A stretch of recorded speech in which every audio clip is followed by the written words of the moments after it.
What is good, y'all? It's your boy EzReacts, and today we are back with another reaction. Hey, I know, it's been a minute, but I'm back and I'm better than ever. Make sure y'all like and subscribe, and let's get it. We're going to react to The Walking Dead. What happened to the military? You already know, I'm a big fan of The Walking Dead, bruh. My favorite show, it will always be. But yeah, let's hop into this.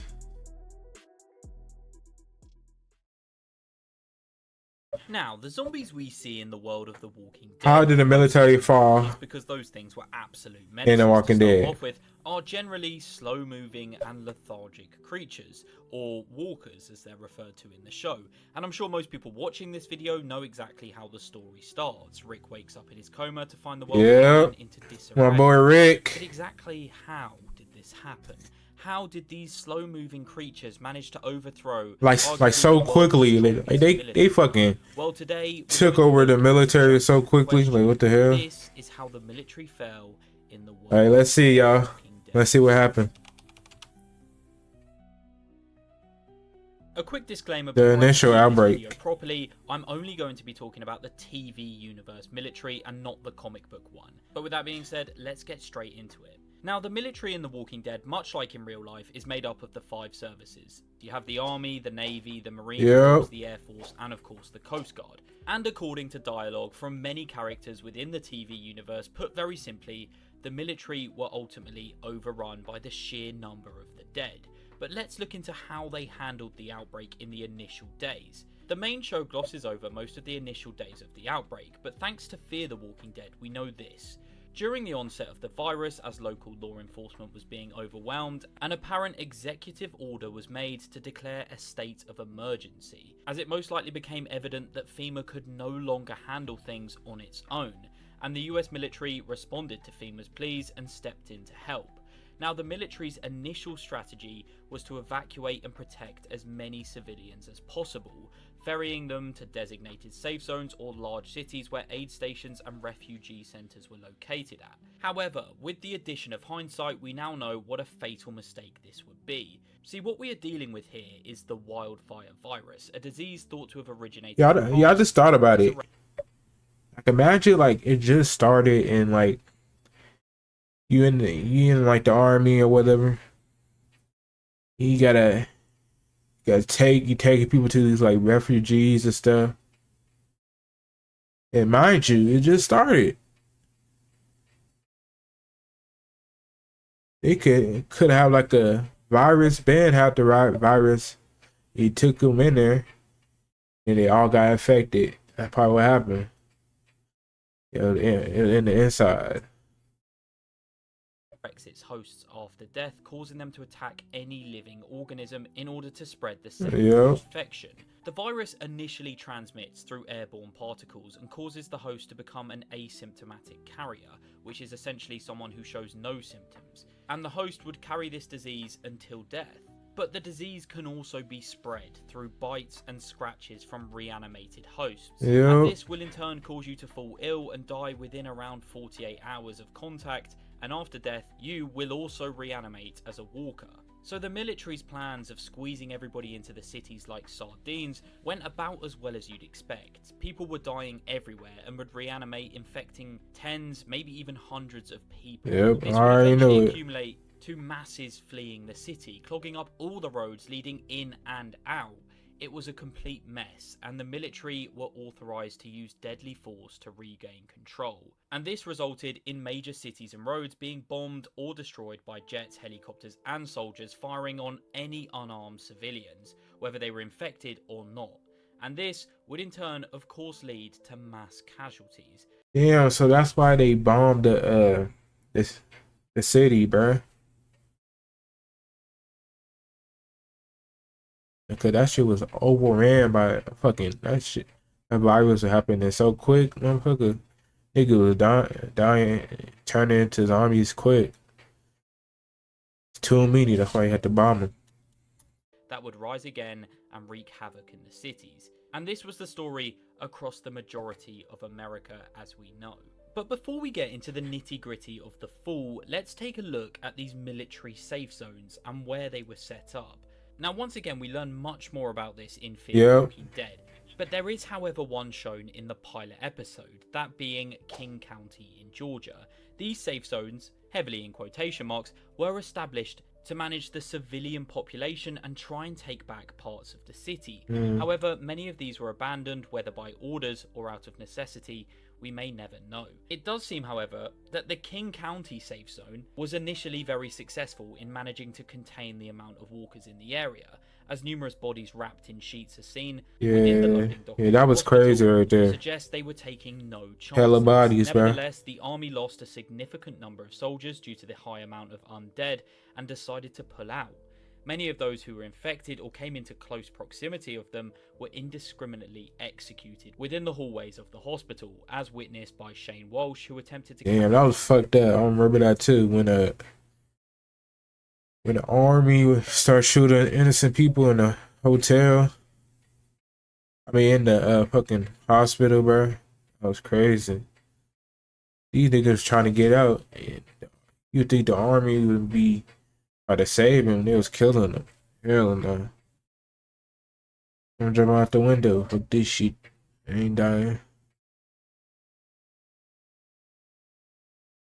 I guess so, like, they can't take no chances. The virus is deadly. Carry out an unconscious... I don't blame them though. And it So does they won't seem get like infected. Atlanta became a priority for the military to defend, due to the existence of the CDC, which would make an appearance in episodes 5 and 6. Yep, I remember the CDC. Show. But like mentioned earlier, we get the most information about these safe zones from Fear the Walking Dead, as we see the epidemic from the Clark family, located in Los Angeles, quickly realizing it would be... Ain't gonna lie, I didn't give a hell about Fear the Walking Dead, bro. I started off, I watched it, a couple episodes, I was like, this shit is boring. Cause that's when I finished the Walking Dead. Fear of the Walking Dead. I mean, the only person that's on the Fear of the Walking Dead that's on the original Walking Dead is Morgan. I think that's it. But other than that, these people on there was like a bunch of randoms. I didn't really care about the story anyways either. But the Walking Dead is different. Practical to save everyone, the National Guard in Los Angeles abandoned most of the city and concentrated their resources on easy to defend areas, setting up 12 secure... Well, who the fuck is Darius, bro? 9 days after Monument Day. These were all places they could provide basic services and protect the remaining populations, whilst also setting up designed military facilities like the hospital scene at Raynard Community College. The people who refused to be evacuated to the said safe zones either made their ways out of the city, were killed by infected, or were flat out executed by the guards due to their potential exposure to the virus. Damn. And these safe zones initially seemed to be effective, as in Fear, Sergeant Moyes tells the civilians they're making good progress pushing back the dead.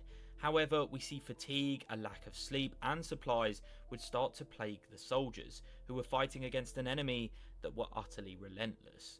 And the military found themselves in an increasingly precarious position as the number of infected grew and manpower started to dwindle, either through desertion, death, or infection, leading to the military initiating Operation Cobalt and evacuating all personnel from major cities.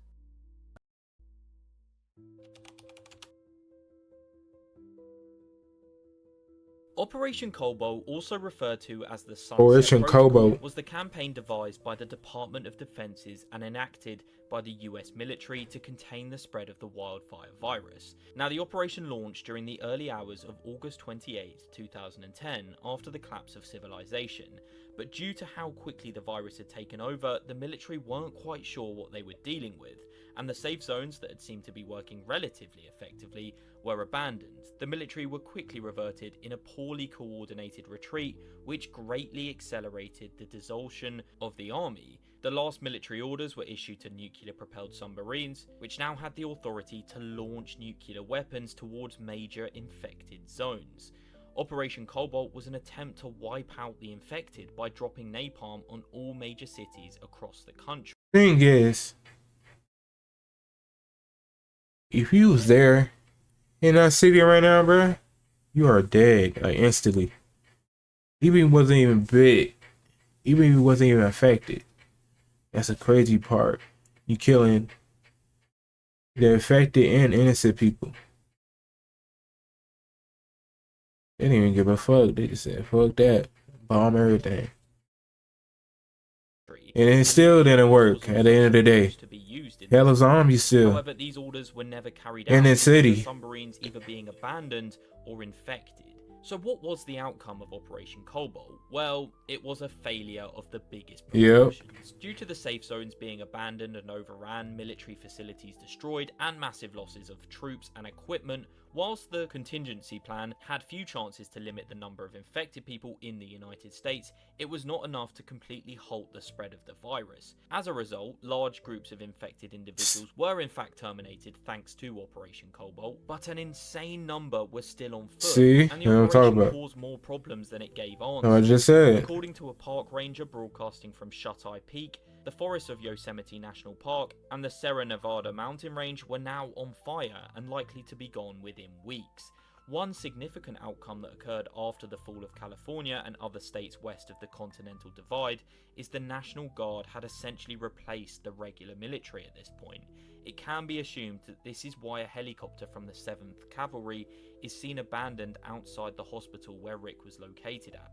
In the aftermath of Operation Cobalt, the US Army dispersed at a rapid rate as military action failed to contain the virus, and the amount of desertions increased day by day. It is unknown if the US Navy had any particular role inside Operation Cobalt, but it's assumed that a few days after the infection started in LA, all naval battle groups and aircraft carriers were recalled to the United States. Now, an interesting side note to mention here is following Operation Cobalt for a few weeks, rumours of an Operation Noah would spread through broadcasts, which would suggest the US government was to blame for the whole virus, accusing them of trying to control the population and getting it horribly wrong, but these were nothing more than conspiracies.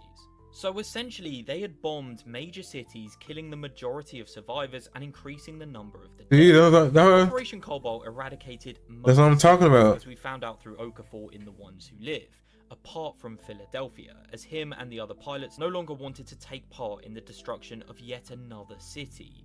Okafor then in turn defected to the Pennsylvania National Guard side and bombed Lincoln Financial Field, where the Marines were planning to move into once the bombing of the cities was over.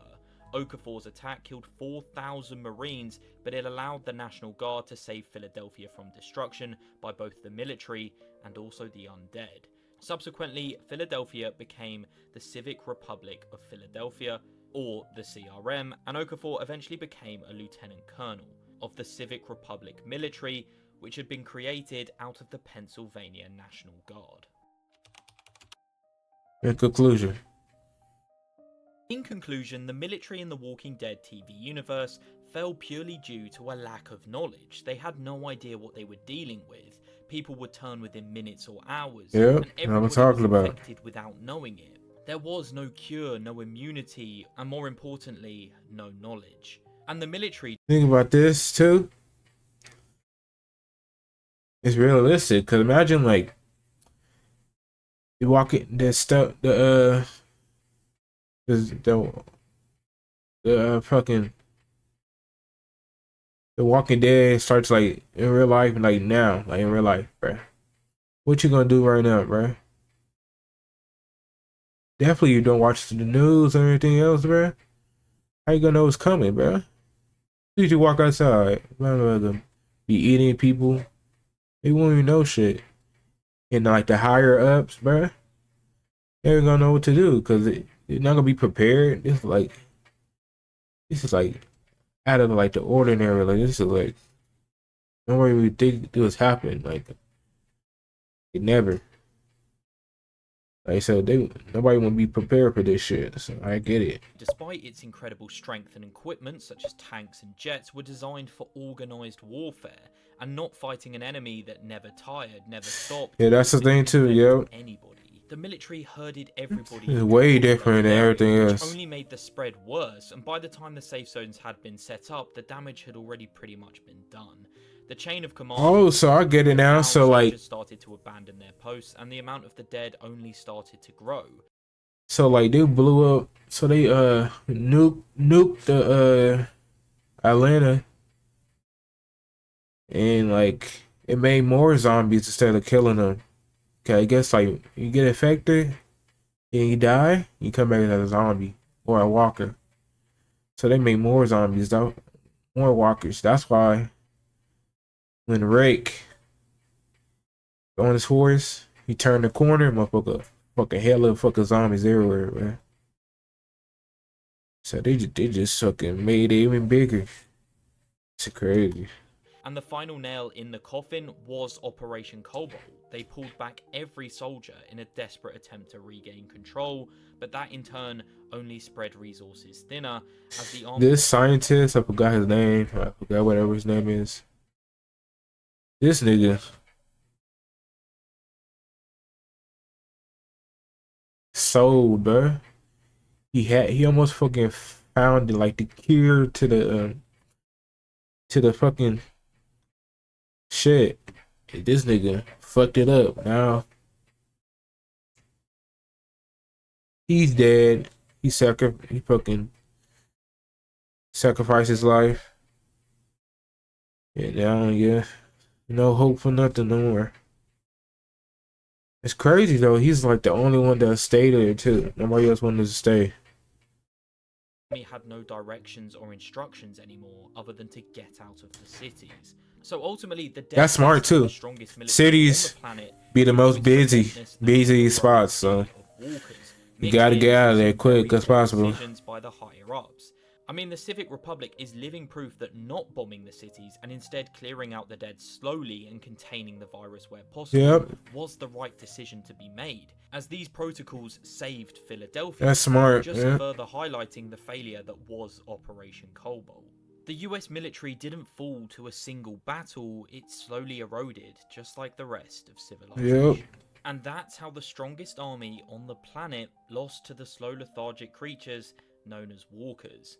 But with that being said, thank you so much for watching today's video. I hope you enjoyed something a little bit different. As the fall of the military in the Walking Dead universe. So that's pretty much saying that they just didn't know what to do, so they just fucking went crazy. And that's pretty much it, bro. Cause like you never think like people be talking about it like a zombie apocalypse or like a walkers or anything, but if it was real, no one would think that would even come to like that would even happen. Like, come on now. Yeah, that's the crazy part about it. But alright, y'all, bro. This is my first video back. So hey, y'all comment down below what videos you want me to act to. If y'all fuck with these videos, you already know what to do. But yeah, I'm coming back with bangers, so y'all stay tuned. Easy out.